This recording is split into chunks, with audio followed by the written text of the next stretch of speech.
Hello and welcome to the Inventors Arena. I'm Ed and this is Scott. And today we're going to discuss the importance of a business plan. This is Scott's specialty, so I'll let you take it from here. Well, a business plan is important for a number of reasons, but one of the first things it does is it helps an inventor turn themselves into an entrepreneur. Yes. Because they know their idea, they know their solution to whatever they have created, but they don't know how to bring it to market. And a great idea is great, but if it sits in your garage and nobody ever sees it, it's not so great anymore. Yes, Right? got to find some tangible use. Yeah, so that business plan actually encourages you to develop a model, a business model, and put a business structure around your invention. And that's very important if you ever hope to monetize. You know, so I think that is the first thing. It really just helps model and create that path forward from where you're at to where you want to be. Now, we'll talk more about what goes into a business plan a little bit later, but I think it's also important to remember that the business plan initially is written for you as the inventor to design your business model and your path to success, but it's also your marketing document that an investor will request from you to see if they're interested in talking to you about your idea. Yeah, that's your ultimate audience. Yeah, so you have to think about it as I'm writing it for me to help me get to where I want to be, but at some point in time, I'm giving it to an outsider, and I want to make sure I write it and include the elements that the investor will want to see in there. And that's important. And a lot of times, entrepreneurs in general, not just inventors, forget that it's not all about me. Particularly if you are going to have to reach out to investors at some point in time, you're going to have to do a pitch to them. And it's really difficult to do a pitch deck if you've not created the business plan and the actual business model and put it in place first. It's much easier to do a pitch deck once you have all of that thought out. Yeah, that's super good comments. Maybe you can tell us a little bit more about the different elements, Scott. Well, one thing that I always say that makes us a little bit different than others is you have to have strategy in the business plan. And a lot of business plans are written with goals. Okay, we want to be number one in our industry. We want to be in 14 countries. We want to be a unicorn and generate $1 billion and have fairy dust flying all over the place. And, and that's okay. But how do you do that? What is the strategy to get you to that end zone that we're talking about? And most business plans lack that. So when you pull up most business plans, you'll see financial projections. And it will say, we're going to generate X dollars in revenue, but it won't tell you exactly how they're going to do that. Yeah, so it's more of a step-by-step, say, strategy used to get to the goals. Yes. Financial or other goals. Yeah, very good. Yeah, and when I was talking earlier about that business modeling, that's what I mean. The business model is, what are all the elements you need to put in place to be successful and reach that vision that you have? And it's been our experience that a lot of the business plans that we see have this huge chunk in the middle that should be strategy, and it's a bunch of stuff that's not really interesting to investors. A little bit of it is, but oftentimes entrepreneurs get wrapped up in their own world, and inventors in particular get wrapped up into the minutia of their invention. An investor is sitting there thinking, but how are you making money from that?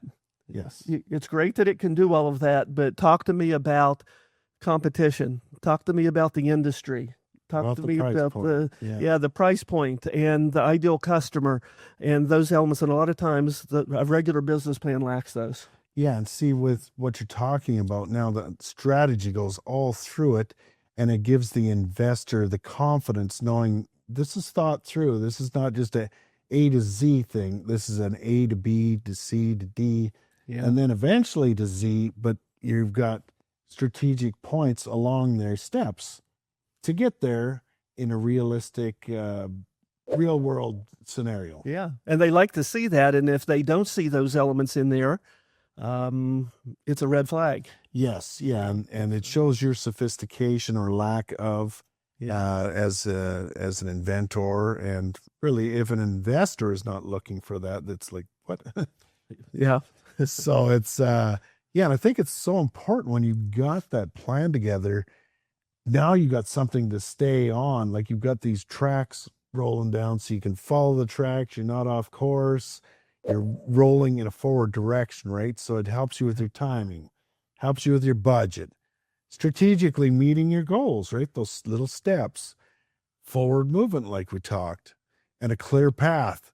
And then I think some people think that it's absolutely set in stone, but I would say that you can alter as needed because you can't foresee the future perfectly and things come up, like say COVID comes up and then all of a sudden you can't get this supplies in or whatever comes up. You've got to be able to do some alterations to keep that forward movement, right? We call that being agile today, being able to adapt to the environment that is around you. And that's important to be able to do that. I think that it's, you mentioned budget, so that is usually a part of the business plan. And it really helps an inventor for that meeting if they have a use of funds sheet in that business plan. So when an investor says, you're asking for $1 million, exactly what are you going to use that $1 million for? And if you can't answer that question, they're thinking, are you a good steward of my money? Yeah. And it alleviates a lot of the risk for them and for you too. And it just kind of lays out all the things that they're looking to see to have confidence to move forward with you, right? Because you're a big part of it. If you're the inventor and I'm the investor investing in you, I want to have confidence. I want to know that you know where we're going so that I know where we're going. And the best way to figure out where we're going is to start with a vision. So when we do planning with clients, we have them create for us what their vision looks like, whether they're going to do manufacturing or they want to license this all over the world or whatever they want to do with their idea. We want to know that one of the very first things. And then we can back into that then and help design the strategies and the business plan to reach that goal. Yeah. And the investors are going to want to see that too. Yes. What does success look like? That's a good question that investors ask all the time. If I invest in you, what does success look like? And if you can't answer that and say, well, we're going to start out slow and then they're thinking, no, we don't want to start out slow. We're going to end up slow. At what point is ROI and revenue generation? That's right. Yeah. So you have to be able to start with that vision. And now, what is that vision? We like it to be realistic and not aspirational for the most part.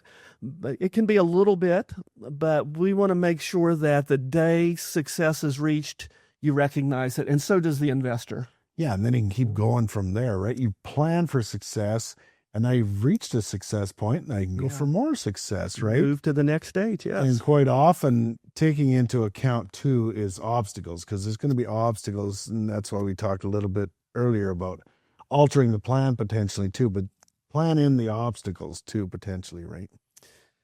There will always be obstacles. So in a good, solid business plan, and something investors like to see is who will be the key stakeholders, who will be impacted by your invention, who may respond to that, and then how are you going to respond? And how will you respond once you come to market and say a competitor changes its pricing based upon your product? What are you going to do? So they want to see some contingency planning, some continuity planning, some risk assessment in there. Investors realize that you've created what is hopefully a realistic business plan, but we don't live in a perfect world. And we said agile earlier. They're okay with that. They understand things will change, but they want to know going into it, who can impact this? Who do you need to align with? And what risks are there out there?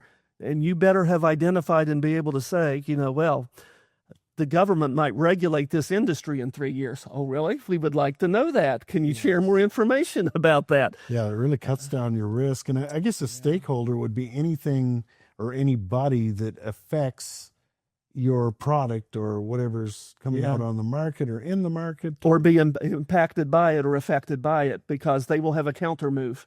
Yeah. So you have to plan. So you're not just planning for what you expect to happen. You have to plan for what you don't expect to happen, but it might occur anyway. And that's your stakeholder analysis, your risk assessment, contingency planning, continuity planning. All of those things go in there because the investors are going to ask questions. Yeah, and they ultimately about that. quite often want to know how to exit too, right? A lot of times, investors make most of their money by exiting. That means you sell your idea, you sell the successful business, you're exiting out, and they want to know what is the exit. And if you say, well, we're just going to continue doing this for 100 years, they're not. They're interested. They go, see you later. Good luck with that. Their thinking is we helped you along, and we want our ROI, and we want you to be successful, but we want to also go to our next opportunity. Yeah, and quite often that big payday comes from that exit, right? It's like Very okay, much. we've taken the risk in the start, we've ramped up, we've made some money, but then we sell for the big ticket item, right? Yeah. And oftentimes I've seen it as high as 60% of the revenue that an investor gets is from that exit. Yeah. And so that's important to them. That's a big number. Yeah, they'll want to know that. So They like to know the big numbers. they do, and you should too, as the inventor / entrepreneur, because you are now an entrepreneur. As soon as you move into that concept, but that business plan is an important document for both you as the inventor because it's your model and it identifies all the steps that you need to take, and it's important for the investor because it identifies what success looks like, the potential outcome, how you're going to use their funds, what a perfect world looks like, or at least a successful world from their perspective. Yeah, and you just see so much, I guess, concluding. There's just so much that goes into it, so much planning, and it's just got to be all lined out, and it's all got to be realistic. And it can be changed a little bit, but generally it's stick to the plan, stick to the budget, stick to the timelines, and then you're going to have a real good chance of success. And somebody's going to be able to see that when you present that. Yeah. You're going to be like, wow, I see your vision of that and the vision from the beginning and then to the end, right? And the exit or whatever the end is. I'll add to that as you're developing and thinking about doing your business plan, make sure you have that strategy section in there. Yeah.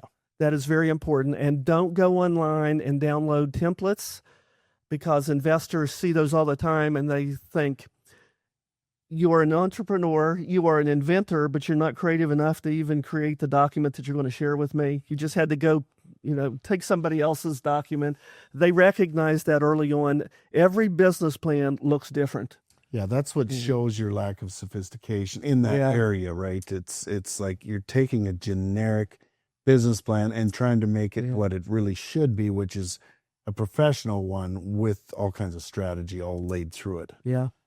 Yeah, if you're providing a 7-page document to an investor group, that's not a business plan. No. That's an executive summary. That's right.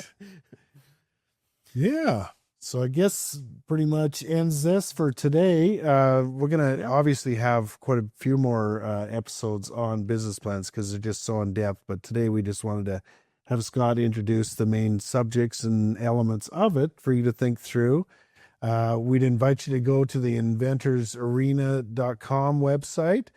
Join us there and see what's on there.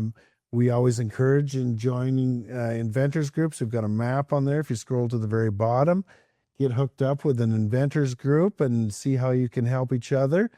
As always, please continue to send us your suggestions, whatever new content you want, as long as it's related to inventors and what the audience will find it interesting. We'll absolutely do our best to put up an episode or two on it. And it always helps us if you folks like and subscribe. We get up higher on the algorithm. We're just climbing that algorithm ladder. So anyway, appreciate the thumbs up. Go be a great inventor. Be a business planner and make it happen.